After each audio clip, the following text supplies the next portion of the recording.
आज हमने विधिवत पूरा इंटरव्यू देखा है, बहुत पुराना इंटरव्यू लॉरेंस बिश्नोई का। यह तो बहुत बड़ा देशभक्त और देश प्रेमी आदमी है, महापुरुष है। उसके विचार सुनो आप। जो भी व्यक्ति उसका 50 मिनट का इंटरव्यू देखेगा, जो मैं कह रहा हूँ वह भी कहेगा। उसने इंटरव्यू मालूम है क्या क्या कहा? उसने कहा कभी भी हम नक्सलवाद, आतंकवाद और खालिस्तानवाद भारत में बर्दाश्त नहीं करेंगे। बोले हम सुनते ही साथ हमारी आत्मा कंपित हो जाती है। उसने पूछा चैनल वाले ने, उसने कहा कि हमने आपके बारे में ऐसा ऐसा सुना है। उसने कहा हम कभी भी, बोले हम पढ़े लिखे आदमी हैं, हमारे खून के एक एक कतरे में देशभक्ति और देश प्रेम है, हमारे पसीने की एक एक बूंद में। बोले बचपन से जब से हम पैदा हुए हम भगत सिंह को अपना आदर्श मानते हैं। वो टी शर्ट भी पहनता है। ये चर्चाएं आज नहीं हो रही, भगत सिंह इंटरव्यू है। लोगों ने उसका गलत प्रचार किया है। उसके साथ बहुत दर्दनाक घटना कॉलेज के टाइम पर हुई थी। उसने कहा हमें तो 20 साल की उम्र में जेल में ठूंस दिया था, कभी मौका ही नहीं मिला। लेकिन वहां भी वह पूरे टाइम सिर्फ राष्ट्र के हित में, राष्ट्र की उन्नति और विकास के बारे में सोचता है। उसने कहा, एक बात और लास्ट में सुनो, उसने कहा रात के 2 बजे भी हम सपना देखते हैं तो भारत फिर से विश्वगुरु और सोने की चिड़िया कैसे बनेगा, हम उसके बारे में ही सोचते हैं। तुम लोगों ने तरीके से भी लॉरेंस बिश्नोई को पढ़ा नहीं है, जो उसके बारे में गलत बताया गया है। हम एक बात पूछना चाह रहे, बाबा सिद्दीकी को महापुरुष के रूप में प्रकट किया जा रहा है, बताया जा रहा है, जिसके अंडल बल्ड से कनेक्शन थे, जिसकी जो गद्दारों से मिला था, देशद्रोहियों से मिला था, जो भारत के लोगों को बात बात पर सरतन से जुदा करना, बात बात पर गर्दनें काटना, बम बारूद फैलाना, विश्व में जहां तहीं भी बम फोड़े जा रहे, उन सबसे यह बाबा सिद्दीकी मिला था। जो जेल के बाहर रह करके भी देशद्रोह के काम करता था और वह जेल में रह करके भी देशभक्ति और देश प्रेम के काम कर रहा है। वह जेल में रह के भी गौशाला की चर्चा करता है, अपनी सनातनी संस्कृति को बचाने की चर्चा करता है, हिंदुत्व को, और वहां को जेल में रह करके भी बचाने की चर्चा करता है। सलमान बाबा सिद्दीकी के बारे में एक वीडियो बता दो, उसने कभी गौशाला की चर्चा की? सलमान खान ने गौशाला की चर्चा की? वह तो 4-4 काले हिरणों को मार के खा गया।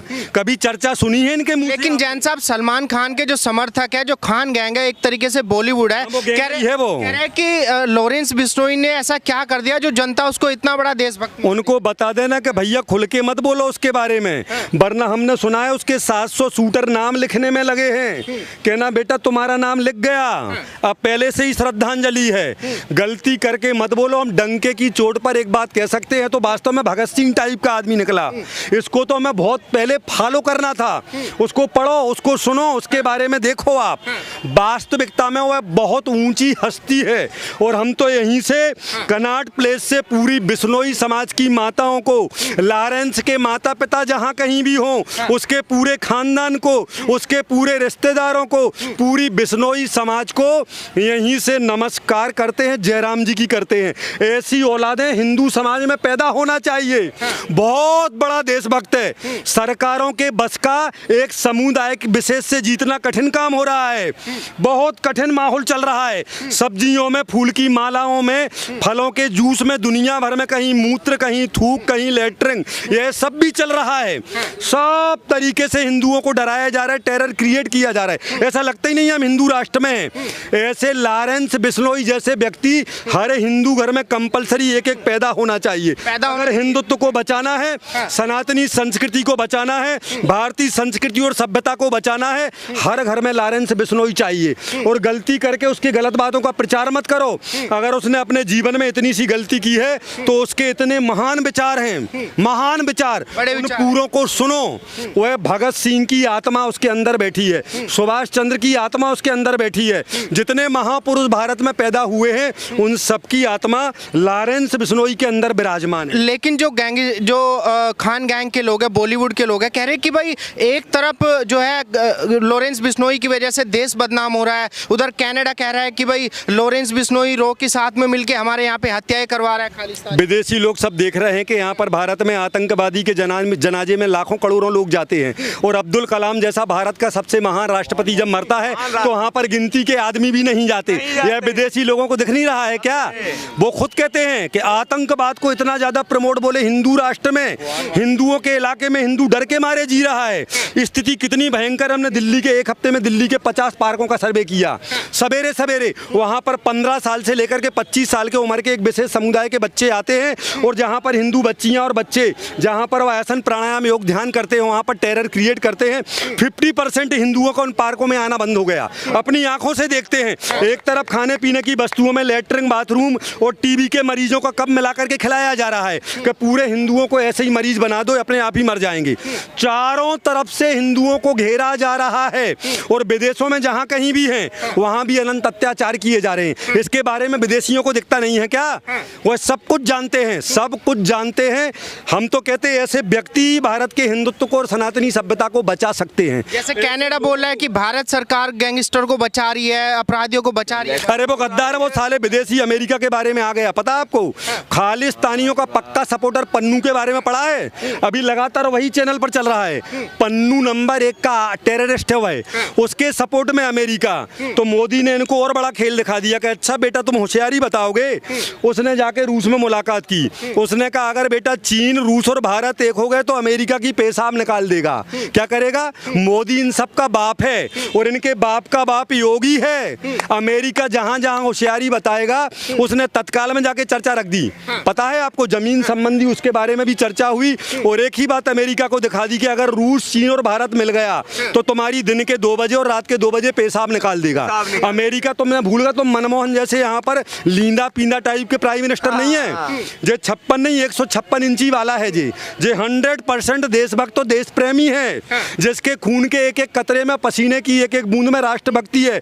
5 रुपया का बैंक बैलेंस मोदी और योगी का बता नहीं सकते, जिसने अपने परिवार का और सब कुछ दांव पर लगा दिया। सब कुछ एकमात्र राष्ट्र, और जो व्यक्ति राष्ट्र की सेवा करता है, जो राष्ट्र की चिंता करता है, वो परिवार की, पत्नी की, बच्चों की, रिश्तेदारों की, खानदान की चिंता करना छोड़ देता है। प्रभु राम से कहता है कि हे प्रभु राम, राष्ट्र की चिंता हम करेंगे, बाकी हमारे परिवार की चिंता आप कर लेना। लेकिन कुछ लोग ये भी बोले जान साहब कि देश की जनता जो है एक अच्छे खासे एक्टर, एक बॉलीवुड सेलिब्रिटी को छोड़ के एक गैंगस्टर का साथ दे रही है। उसने क्या कर दिया देश के लिए? उस बॉलीवुड के एक्टर से पूछ लो कि तुम्हारे जो अंडरवर्ल्ड से कनेक्शन थे, जो जिन लोगों से कनेक्शन थे, दाऊद इब्राहिम से कनेक्शन थे, आज के पहले तुमने हजारों लाखों का कैरियर बर्बाद किया, कईयों को छतों से फेंक करके जान से मार दिया। वो 22 साल की दिव्या भारती, ऐसा पता लगा है तुम्हें? सुशांत सिंह में भी यही लोग हैं सबके सब।